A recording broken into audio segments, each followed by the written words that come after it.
آپ کو نظر نہیں آ رہا کہ ہم کیسے زندہ رہ سکتے ہیں؟ یہ ہماری جو بھوک ہے اس کی شدت میں مسلسل اضافہ ہوتا جا رہا ہے، اور اب ہم مٹی کھانے کے کھا کے زندہ ہے، اور وہ باقاعدہ طور پر مٹی اٹھا کے کھاتا ہے اور کھاتے ہوئے دکھا دیتا ہے، یہ دیکھیں ہم یہ مٹی کھا کے زندہ ہے۔ اور حماس نے بھی یہ جو اسرائیل کا جو امریکہ کا جو پلان ہے، جو جاری نسل کشی کے حوالے سے جو امریکہ کا اسرائیل کی جو حمایت ہے اس کے اوپر بڑی تنقید کی ہے۔ انہوں نے کہا کہ امریکہ جو ہے وہ امریکی حکومت غزہ کی پٹی میں جاری نسل کشی کے جرائم کی ذمہ دار ہے، کیونکہ وہ نیتن یاہو حکومت کو سیاسی اور فوجی تحفظ فراہم کرتی ہے، لہٰذا یہ جو امریکہ ہے اس تمام تر کھیل کے پیچھے، اس تمام تر ظلم و زیادتی کے پیچھے امریکہ ہے۔ دوسری طرف ایران نے ایک بار پھر واضح کر دیا ہے کہ ہم جو ہے وہ حماس کے ساتھ ہیں، ہم مقاومت کے ساتھ ہیں، غزہ والوں کے ساتھ ہیں۔ عباس عراقچی جو کہ ایران کے وزیر خارجہ ہیں، انہوں نے دوحہ کے اندر خلیل الحیہ اور جو حماس کی جو قیادت ہے ان کے ساتھ ایک ملاقات کی، اور انہوں نے کہا کہ آپ کی یہ جو مزاحمت ہے اس کو تاریخ یاد رکھے گی۔ اس کے بعد انہوں نے کہا کہ ایران جو ہے وہ ہر صورت میں، ہر حالت میں مقاومت کی حمایت جاری رکھے گا، جس طرح پہلے انہوں نے جاری رکھا ہے، جو قربانیاں دی ہیں آگے بھی اسی طریقے سے جاری رکھے گی، آگے بھی قربانیاں دینے کے لیے ہم تیار ہیں۔ جس طرح یمن کے جو قوم نے قربانی دی ہے اپنی پوری حکومت کا خاتمہ کرا کے، اب ہم بھی اسی طریقے سے، اس سے پہلے ہم نے بھی قربانی اسی طریقے سے اپنی قیادت کا خاتمہ کرا کے دی ہے، لیکن اب ہم کسی صورت پیچھے نہیں ہٹیں گے۔ یہ جو حمایت ہے آپ کی، یہ مسلسل اسی طریقے سے جاری رہے گی۔ اس کے علاوہ ایران اور جو اسرائیل کے درمیان جو کشیدگی ہے اس کے حوالے سے ایک بڑی اہم قسم کی ڈیولپمنٹ یہ سامنے آ گئی ہے کہ جو یروشلم پوسٹ ہے اس نے ایک خبر جاری کی۔ انہوں نے کہا کہ ایران اور اسرائیل کے درمیان معاملات جو ہے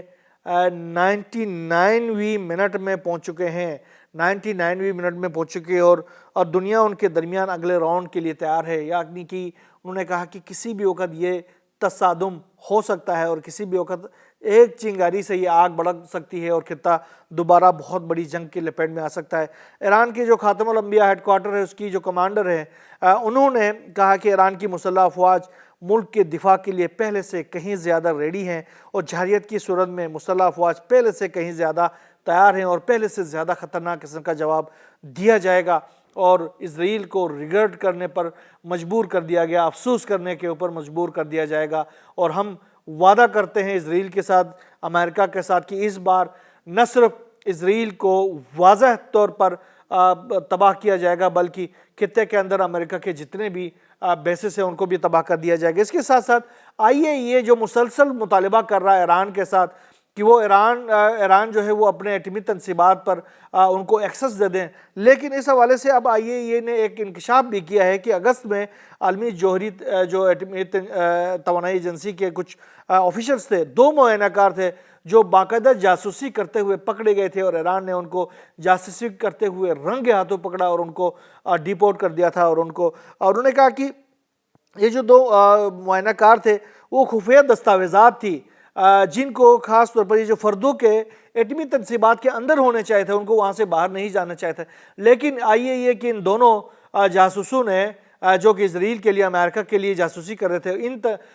دستاویزات کو لے کر وہ ویانا ان کو منتقل کرنا چاہتے تھے، لیکن اگست میں ایرانی حکام نے ان کو باقاعدہ رنگے ہاتھوں پکڑا اور اس کے بعد ان کی ویزے منسوخ کر کے ان کو فوراً ملک سے باہر کر دیا تھا۔ اور اس طرح یہ جو ایٹمی توانائی ایجنسی ہے اس نے ابھی خود ہی انکشاف کیا ہے، اعتراف بھی کیا ہے کہ ہمارے جو ٹیمیں وہاں پر جاتی رہی ہیں وہ باقاعدہ طور پر امریکہ اور اسرائیل کے لیے جاسوسی کرتی رہی ہے۔ لبنان میں جنگ بندی کے حوالے سے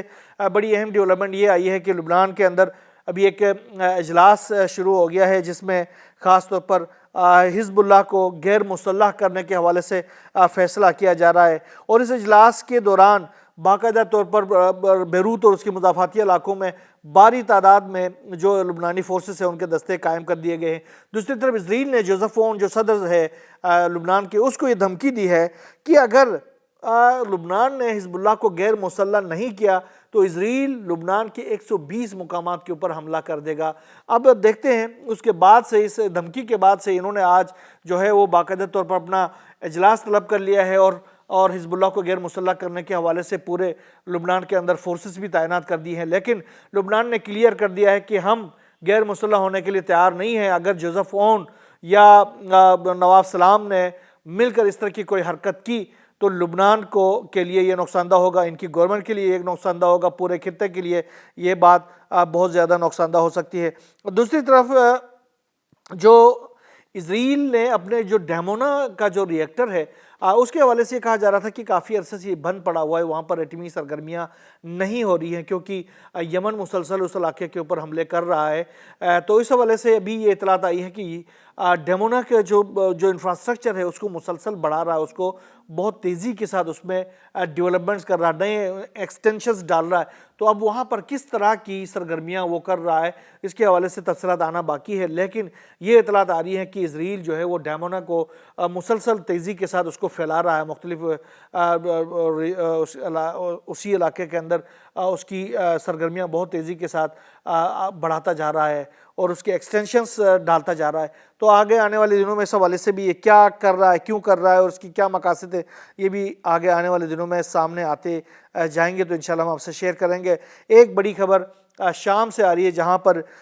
حلب کے جو ایئرپورٹ کی طرف جانے والی شاہراہ کے اوپر امریکی بمبار طیاروں نے، امریکی ڈرونز نے ایک کار کو نشانہ بنایا ہے اور شامی ذرائع نے کہا کہ اس میں ایک اہم شخصیت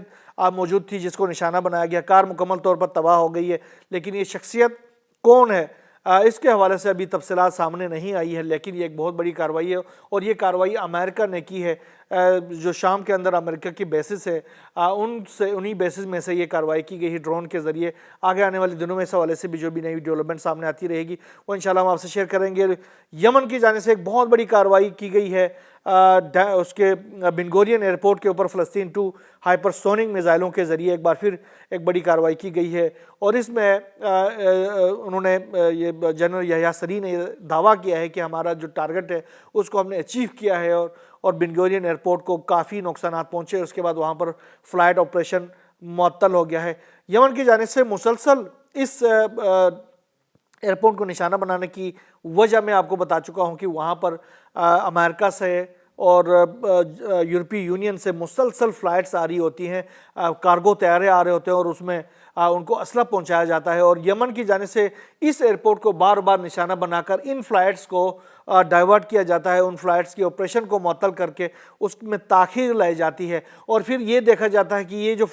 فلائٹس ہیں یہاں سے اگر نکلتے تو وہ کہاں پہنچتے ہیں، پھر اپنے یمن کی جانب سے اپنے میزائلوں کا رخ پھر انہی علاقوں کی طرف بھی کیا جاتا ہے، جیسے حیفا ہے، اشدود ہے، ان کی طرف۔ ابھی اشدود کی طرف جانے والی ایک برٹش